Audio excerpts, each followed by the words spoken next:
Bienvenidos a Economía en Breve número 412 del 11 de mayo del 2025.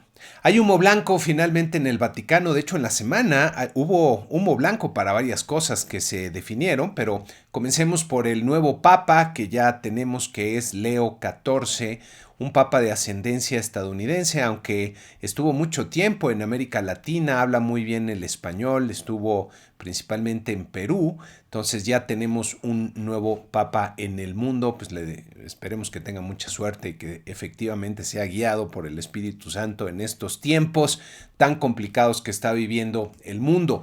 Y también se aclararon varias dudas en el panorama global, diría, en donde están quedando las cosas bastante claras. Por un lado, en el desfile militar para conmemorar el aniversario de la victoria rusa en la Segunda Guerra Mundial ante los nazis, pues el presidente Putin estuvo acompañado por el presidente chino Xi Jinping y por otros dignatarios de algunos otros países, pero lo que más llama la atención es que pues llegan a un acuerdo Xi Jinping y Putin en donde establecen estas relaciones para retar de alguna forma a la hegemonía y al poder que ejerce Estados Unidos en el mundo.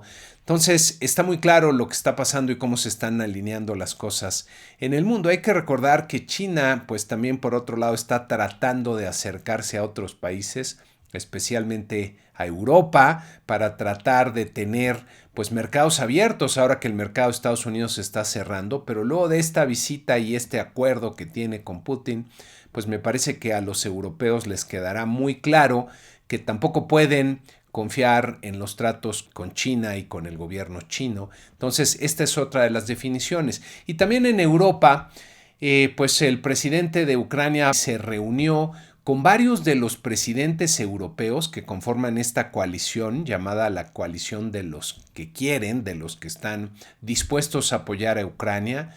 Ya no es la OTAN, la Organización del Tratado del Atlántico Norte, porque el papel de Estados Unidos pues no está claro después de todo lo que ha hecho Donald Trump. Pero bueno, por lo pronto pues dan un ultimátum a Rusia, están exigiendo que se decrete una tregua de 30 días a partir de lunes y cuentan con el respaldo de Estados Unidos. Al parecer también llamaron con Trump y dio su beneplácito, su confirmación para que se realizara este ultimátum.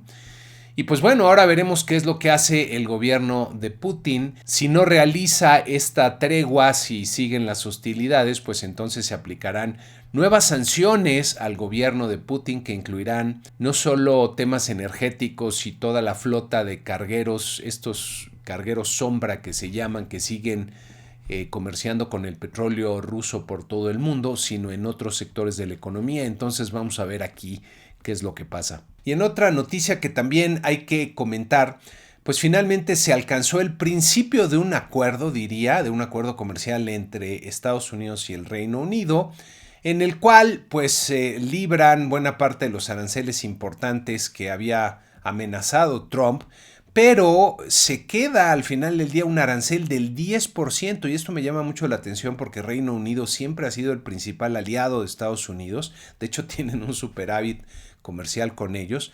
Entonces llama la atención que a pesar de esto pues se esté pensando en este arancel del 10%, y creo que esto deja claro que la intención de Trump pues sí es aplicar aranceles a varios de los países, aunque sea pequeños, entre comillas, como este 10%.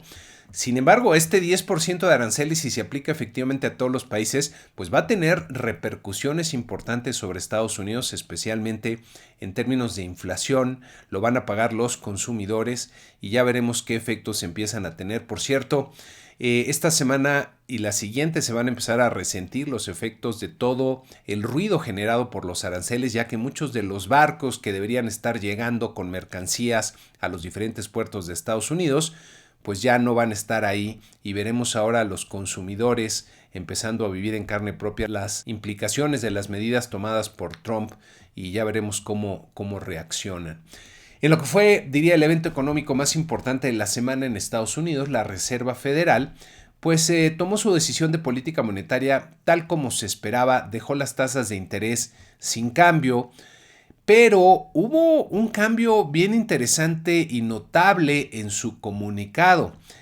Mucho del comunicado fue básicamente lo mismo que ya conocíamos, pero esto último que tenemos aquí en esta lámina señalado en blanco me llamó mucho la atención porque llevo muchos años siendo observador de la Reserva Federal y francamente no recuerdo algún comunicado en el cual la Reserva Federal hubiera dicho que los dos riesgos que le importan para su mandato, que son el riesgo de un mayor desempleo y el riesgo de una mayor inflación, estén aumentando. Usualmente son riesgos que van en sentido contrario. Cuando la economía se enfría, esto permite que baje la inflación y aumente el riesgo del desempleo, pero al revés, cuando la economía se está sobrecalentando, esto aumenta el riesgo de la inflación, pero baja el riesgo de desempleo. Y el hecho de que estén viendo que los dos riesgos están aumentando, pues nos dice que están, si no perfilando, por lo menos sí temiendo que se pueda dar un escenario de estancamiento con presiones inflacionarias. Desde luego, la Reserva Federal creo que está actuando relativamente bien. Están abriendo las puertas a actuar conforme sea necesario dependiendo qué pase con los indicadores. La inflación pues se ha portado más o menos bien, pero no está todavía donde quieren.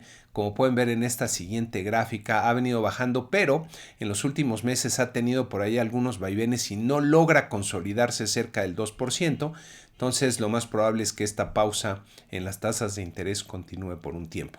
Y desde luego la respuesta del presidente Trump pues no se hizo esperar, salió a insultar prácticamente al presidente de la Reserva Federal, al que ya le había puesto un apodo de Too Late Powell, o sea, que está demasiado tarde, y ahora pues inclusive dijo en un tuit que era un tonto, he's a fool, y que no tiene ni una idea. En fin, qué difícil la tiene el señor Powell para conducir a la Reserva Federal, no solo en este entorno complicado en lo económico, en donde se enfrenta a estos dos riesgos, sino con el presidente que tiene hoy día Estados Unidos. Cabe notar que eventualmente si la Fed se enfrenta con la decisión de tener que mover su único instrumento efectivo, vamos a decirlo así, la tasa de interés, para enfrentar dos riesgos que son divergentes, si está aumentando al mismo tiempo el desempleo y la inflación, pues desde el señor Greenspan, Bernanke y varios de los gobernadores del Banco Central Europeo siempre han dicho con toda claridad que el riesgo más importante y diríamos que el mandato principal es el de la estabilidad de precios y que solo en la medida en la que se mantiene la estabilidad de precios se puede asegurar las condiciones de crecimiento y de empleo para que estén sus niveles más altos posibles. Entonces, enfrentados con esa decisión, pues en principio la Fed tendría que optar por controlar la inflación, lo que quiere decir que tendría que estar subiendo las tasas de interés, a pesar de que la economía pudiera estarse desacelerando. Por lo pronto todavía no hay señales de esa desaceleración, aunque pues yo diría que es bastante probable después de todo lo que está pasando y con los impactos de las decisiones de Trump, que por lo pronto ya representan un golpe muy fuerte a la inversión, porque la incertidumbre está haciendo que muchas de estas inversiones se congelen y eso lo veremos en los siguientes trimestres. Pasando a los indicadores en México, tuvimos varios y algunos con muy malas señales. Vamos a empezar con el número de asegurados en el IMSS, que en el mes de abril se redujo en 47.4 miles de puestos de trabajo. En esta gráfica pueden ver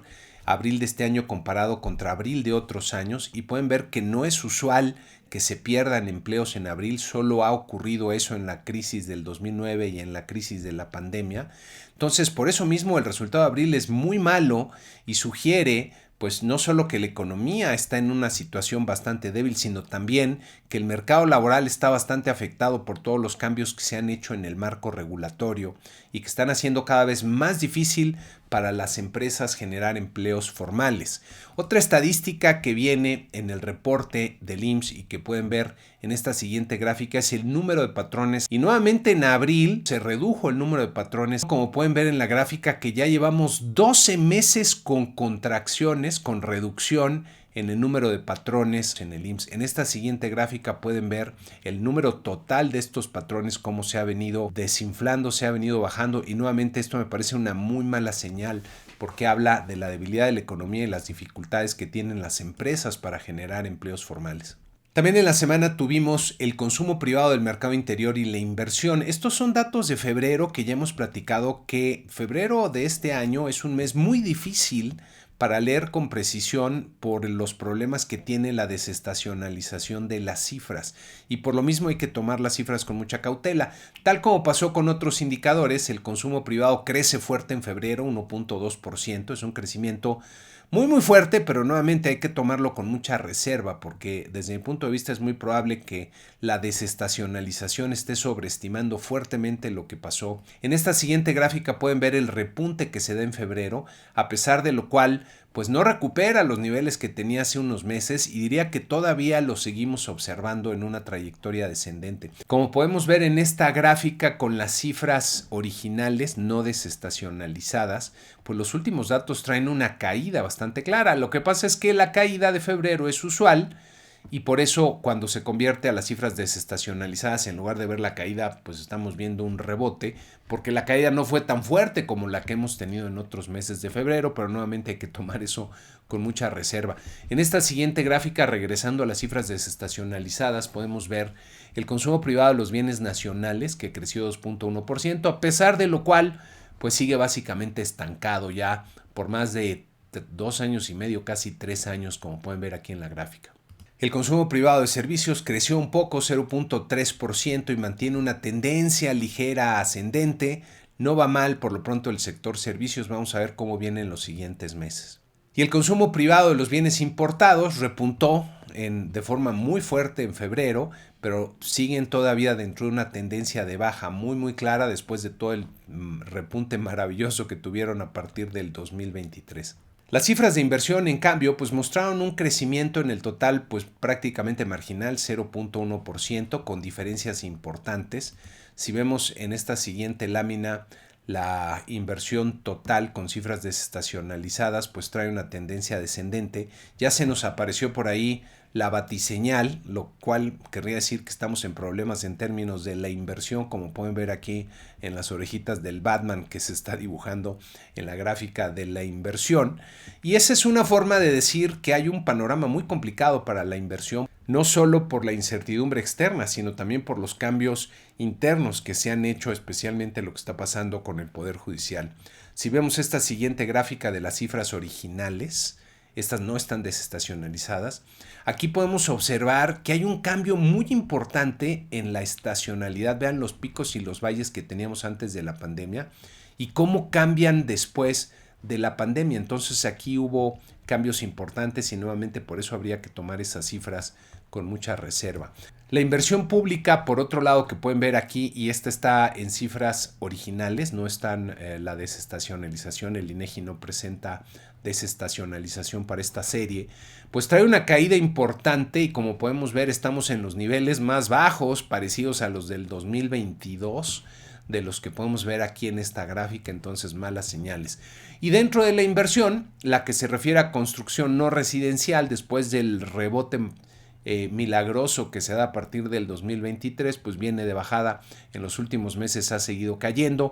Estamos en niveles comparables a los que teníamos por ahí del 2018 o antes, entonces estamos en niveles de bastante debilidad. Por otro lado, también tuvimos las cifras de inflación del mes de abril, ahora con malas noticias porque la inflación pues fue bastante superior a lo que se estaba esperando, una inflación general de 0.33%. El mercado, antes de conocerse la primera quincena, anticipaba 0.15% para todo el mes, y en abril normalmente la inflación baja, pues sobre todo las últimas quincenas. En promedio deberíamos tener, ya si incorporamos los aumentos que había antes del 2006, pues en promedio debería crecer 0.07%, entonces tuvimos un dato bien por arriba de lo esperado, como ven aquí.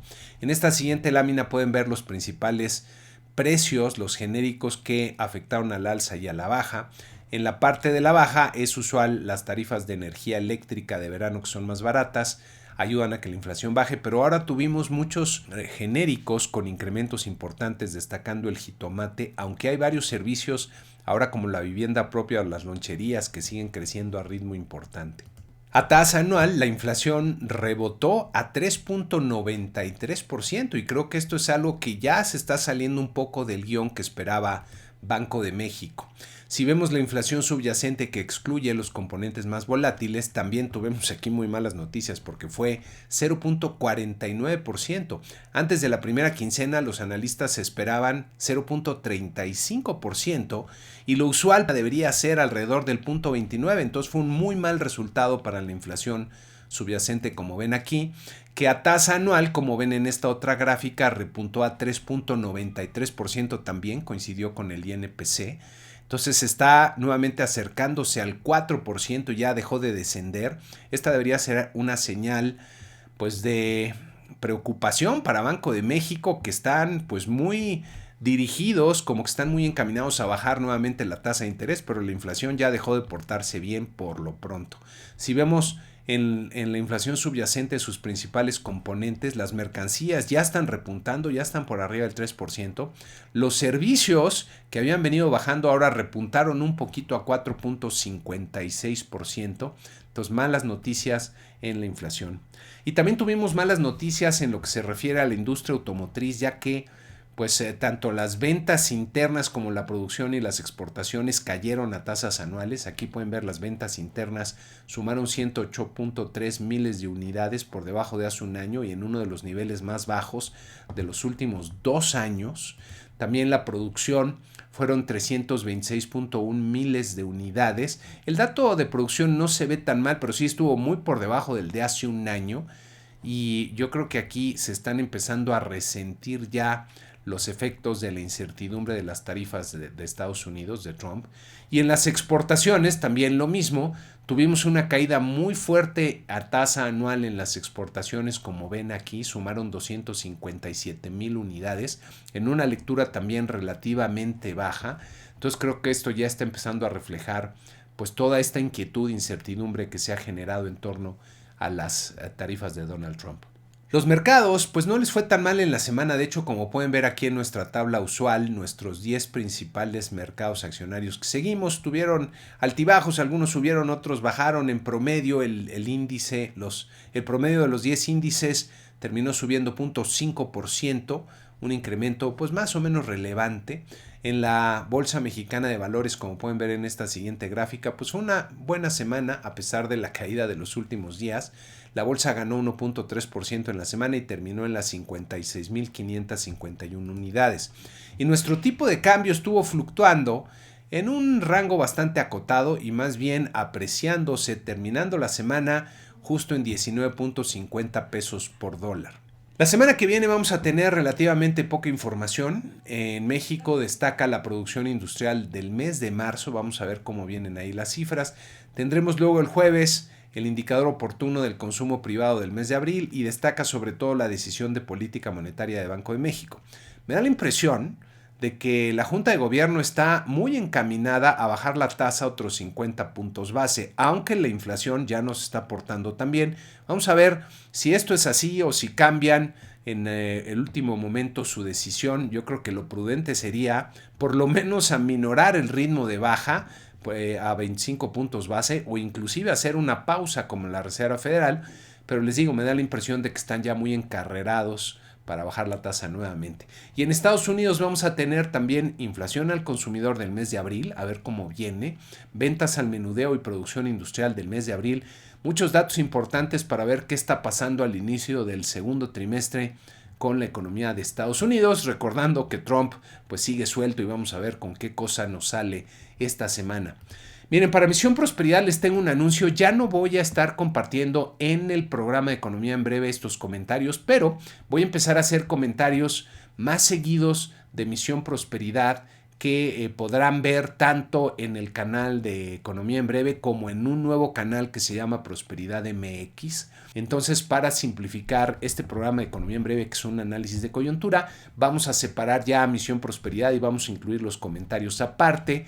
Los que quieran estar pendientes de este tema, o inclusive iré construyendo después una lista de correo para ver quiénes quieren recibir este tipo de notificaciones en este nuevo canal, pues para que me lo puedan mandar, pero por lo pronto ya lo vamos a dejar de incluir aquí en Economía en Breve. Y con esto terminamos este programa número 412. Que tengan una excelente semana y muchas gracias.